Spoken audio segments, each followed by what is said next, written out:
All right, so take two. Good morning, good afternoon, good evening, wherever you are and whenever you are.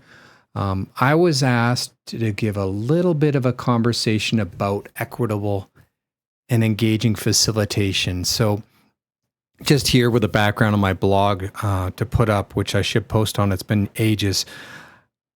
One thing I'd like to just emphasize when we're doing, especially online facilitation, is keeping track of who's talking, keeping track of who's been given an opportunity to express their voice, to be involved in the conversation.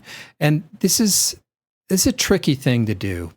There's some people that want to come to an online session and be an observer and not be participating actively. And maybe they don't want you to call them out to be participating actively because that's going to make them feel uncomfortable. So I think something that's really important is to get to know the people that are engaged in the conversation.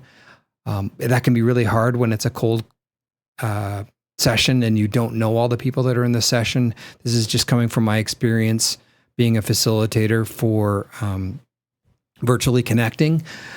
In my class sessions, when we were doing a lot more Zoom sessions for my classes, I got to know my students. And so I would try to pull them into the conversations as much as I could.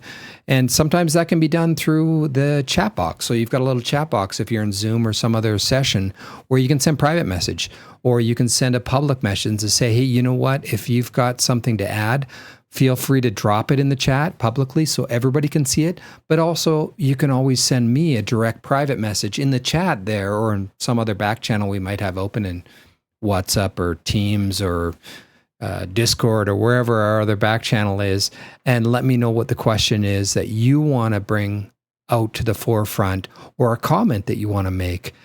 Feel free to use all of the different channels is really kind of the message I want to pass along, and be aware.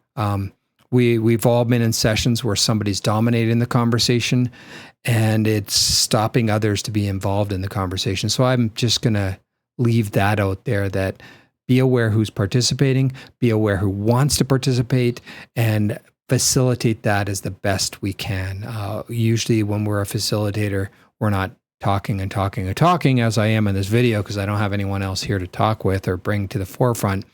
But we want to be aware of how much we're talking as well, and just get everyone involved in the conversation as much as possible. So I hope that's helpful in some way, and I'm just going to pop this up on my YouTube channel, and I'll share it with my colleagues to share with you. Thank you.